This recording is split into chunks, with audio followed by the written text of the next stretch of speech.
The recall of high blood pressure medication under investigation in Barbados. More issues for PSV operators surfacing. And coming up in sports, the Jaguars keep the pride at bay in their top-of-the-table West Indies Championship clash. Credible, balanced, committed. This is the CBC Evening News. Good evening, I'm Shane Jones, leading the news at 7. Local authorities are investigating the recall of 3 drugs widely used in Barbados in the treatment of high blood pressure or hypertension. The recall has been made by the manufacturer. We get more in this Kent Gerson report. The drugs amlodipine valsartan tablets USP, valsartan HCTZ tablets, and valsartan tablets USP have been recalled by their manufacturer, Aurobindo Pharma USA Incorporated. CBC understands these are some of the more popular drugs prescribed in Barbados for patients afflicted with high blood pressure, a condition for which there is a high prevalence on the island. The voluntary recall has been posted on the website of the U.S. Food and Drug Administration. According to the notice, the drugs are used to control high blood pressure and in the treatment of heart failure. The reason for the recall has been given as the detection of trace amounts of an unexpected impurity found in the finished drug product.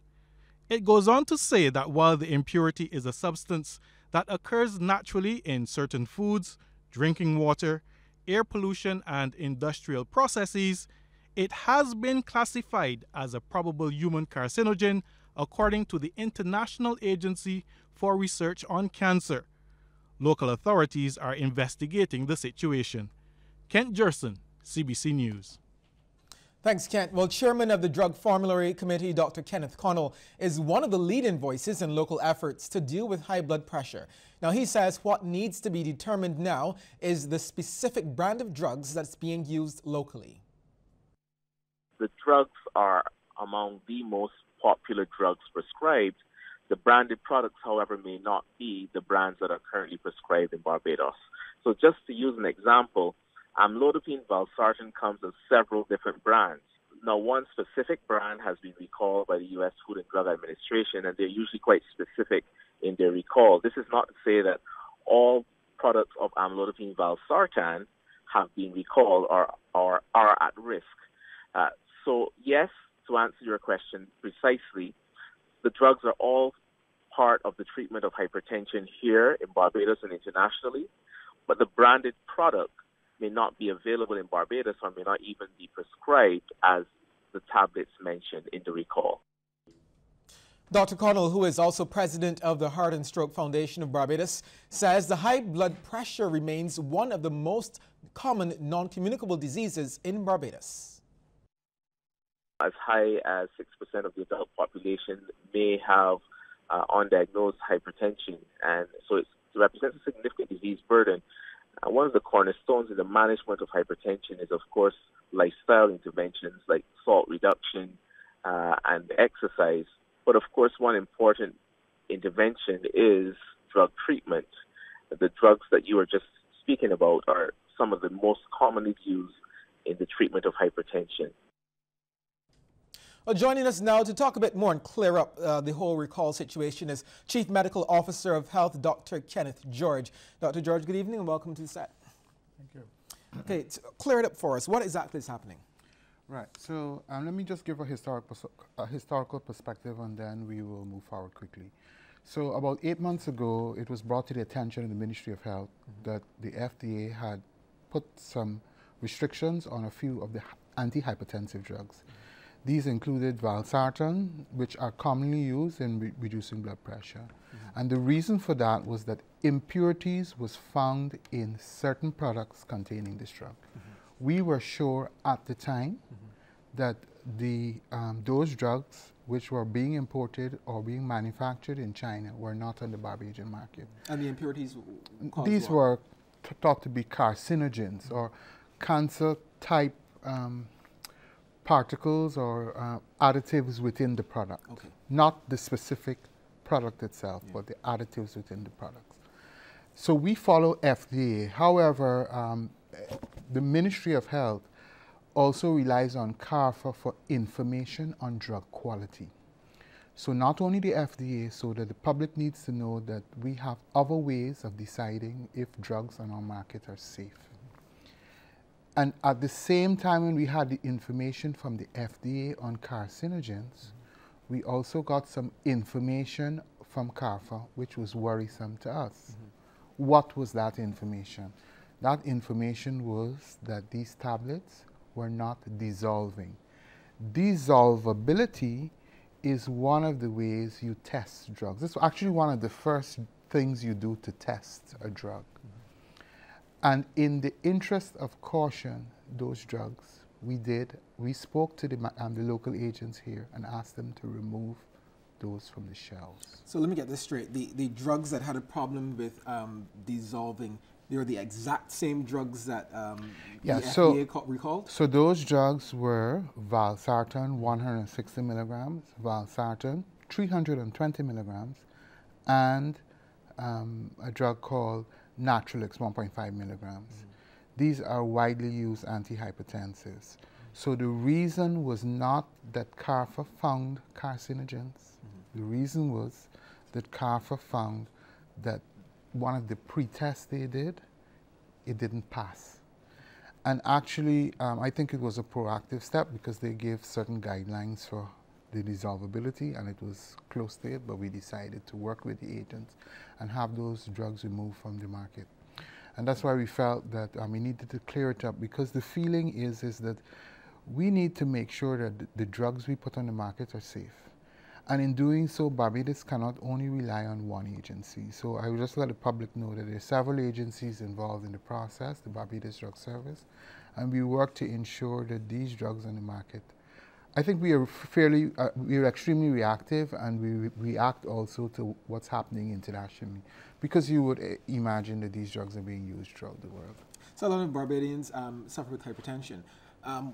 What can be done in the interim? And stick a pin, I know some Barbadians will still be worried, saying this is a bit much of a coincidence that the exact same drugs that the FDA recalled, the CARFA is now recalling for something totally different. So I would encourage Barbadians to talk to their physicians. If there's any misconception, talk to their physicians or report the matter to the Barbados Drug Service.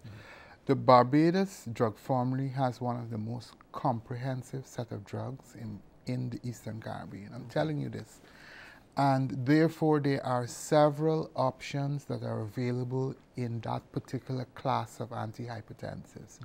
And I will tell you further that in the protection of the protection of the public, where needs be, we will make sure that even the branded drug is here, so that we have a range of drugs that we can offer the persons who have hypertension to make sure that they remain in a normal range. Okay, wonderful. So in summary, the drugs that have been taken off the Barbadian market, they do not have any problems with cancer-causing impurities. It's because it's an issue of being dissolved. To the best of our knowledge, from the Ministry of Health's perspective, that is not the case. As I said, it was to do with other issues reported from CARFA. And Barbadians have an alternative Oh, absolutely. So if in doubt, please contact your physicians. Please, you can call our polyclinics or your private physicians. Remember that hypertension is one of the most common causes for people to interact with their primary care physician. Thank you so much for speaking with us. Thank you. We're hearing that police were on the scene late this evening of an accident involving a taxi and a motorcyclist. The incident occurred just outside the Harbor Lights Club in Bay Street. Reports indicate the motorcyclist has had to receive treatment for injuries sustained in the accident. The extent of those injuries are unknown at this time. Now, police were forced to cordon off a section of Bay Street while they investigated the accident. Just 2 days after PSV drivers and conductors stopped work protesting a number of new rules expected to be enforced this month, another issue seems to be looming. Ron Brathwaite has that story. Two of the island's leading bodies representing PSV operators. Head of APTO, the Alliance for Public Transport Operators, Morris Lee, and spokesman for the Alliance for Operators of Public Transport, Mark Haynes, appear to be at odds over the inscribing of the Transport Authority's logo on the shirts of PSV workers. Our position is in AOPT is that the Transport Authority issues the permit, owns the permit. The Transport Authority is the regulator, and they have the legal right to regulate. However, Mr. Lee says it is much more than that, as there was nothing wrong with the current uniform. Lee stressed that the issues of introducing the new uniform was discussed by a select committee comprising members of his group and the AOPT, but a unilateral decision was made without his organization signing off on it. That uniform has been in place for close to 5 years or over 5 years. It's the same cotton shirt, long pants, and closed shoe. For some reason, a sister organization, for reasons best known to themselves, went on their own to the Transport Authority and had discussions with them in relation to a uniform change. This is what stirred up the confusion. However, Public Relations Officer for AOPT Mark Haynes says his understanding has been that all parties were fully on board with the initiative. Mr. Haynes says they remain open to further talks regarding the matter. We have no problem sitting down, having discussions with Mr. Lee or whomever, even the new body, the new grouping that has been formed or that is being formed. We are amenable to meeting with any grouping that wants to meet with us. We will not be snobbish or will not be dismissive of persons who make such a request. This development follows a decision taken by frustrated drivers this week with the representation they were receiving from both the AOPT and the APTO. They believe they would have been better served if they formed their own union. Ron Brathwaite, Cbc News.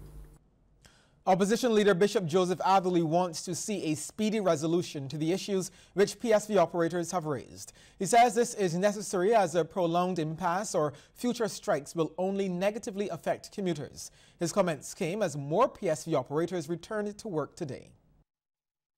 We have enough problems in Barbados with transportation, public transportation, persons being inconvenienced, not being able to get to work, not being able to get to various places of businesses and endeavor. Enough problems with that rather than having this on top of that. So I hope they can quickly come to a resolution of these matters. People are worrying about where we're going with public transportation in Barbados. I've expressed my own perspective on that as well already. I really do think that the state should see how far it can go in terms of withdrawing from the public transport system and give that sector over to private capital, especially private capital among the emerging working class businessmen. With the start of the new school term just days away, the Barbados Transport Board is working to meet the traveling needs of students and the wider public. Chairman of the board, Gregory Nichols, tells CBC News he expects the state-owned entity will be in a better position than it was at the end of last term. The new 12-week term will begin on Monday, January 7th for teachers and the following day for students.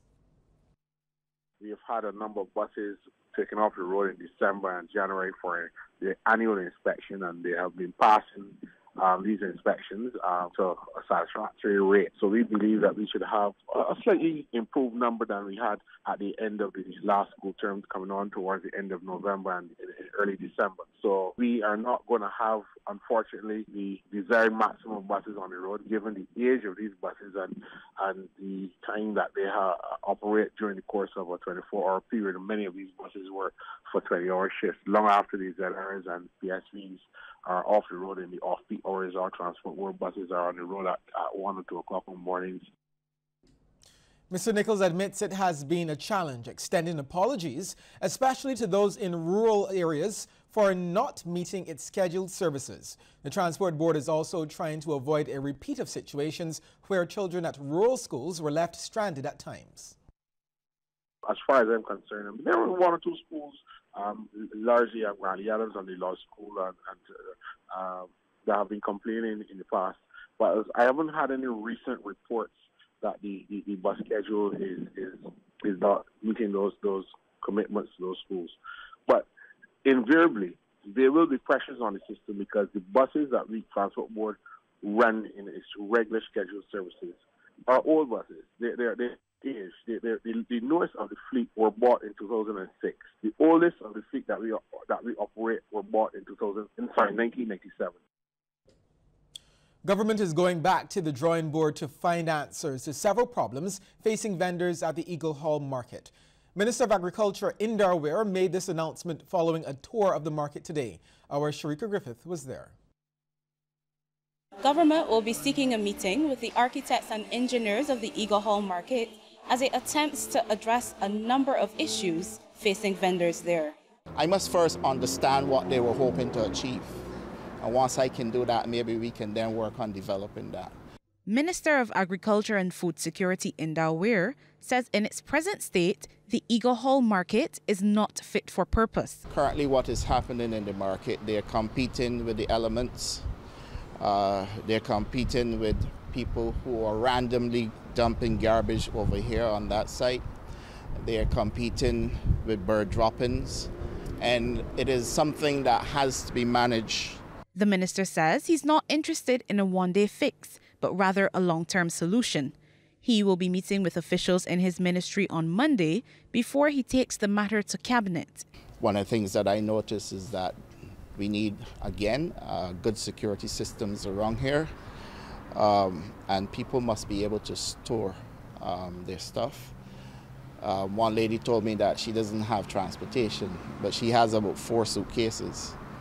And the cost of transportation against running a business where there's not a lot of activity can certainly cut away at any small revenue that she gets. So storage facilities and all the rest of it will have to be taken into consideration. As it stands, the market has boasts for more than 40 vendors. However, only a quarter of them are in use. Sharika Griffith, Cbc News. Barbados will once again be joining more than 100 countries in ringing in the Chinese New Year. Local celebrations will kick off with the staging of the 5th annual Fish and Dragon Festival at the Garfield Sobers Gymnasium. Once again, Sharika Griffith reports. According to the Chinese zodiac, 2019 is the year of the pig. Just as it is in Barbados, consuming pork is also very popular in China. Treasurer of the Chinese Association of Barbados, Philomena Lee, says patrons attending this year's festival will get a chance to compare the different ways pork is prepared in the two countries. Traveling around the world, you will realize that generally speaking, we all use the same common ingredients. However, we just cook it and to different tastes. Right? And this year, bearing in mind it's the year of the pig, the association really intends to showcase a number of ways that the Chinese prepare pork. On January 23rd, Barbadians will be exposed to the very best of Chinese culture, including acrobatic and martial arts displays by a Chinese art troupe. The 3rd Chinese medical team, currently on loan to the Queen Elizabeth Hospital, will also be on hand to offer basic healthcare consultations. Director Aja says the long-term goal is to position Fish and Dragon as one of the top festivals in the region. Some of the PR is going to shift to letting the brothers and sisters down the other islands be aware, not saying that they're going to get on Liat and fly to Barbados to see it, but maybe over the next couple of years. But we're going to build awareness this year of the Fish and Dragon Festival through the Caribbean and let the people of St. Lucia and St. Vincent and Dominica and Grenada know about the Fish and Dragon Festival. And if it continues to grow, you know, why it can't have a Caribbean influence as well, you know, where one Caribbean artist could come to the festival each year. The 2019 festival comes off on a Wednesday, unlike past years when it was held on a Saturday.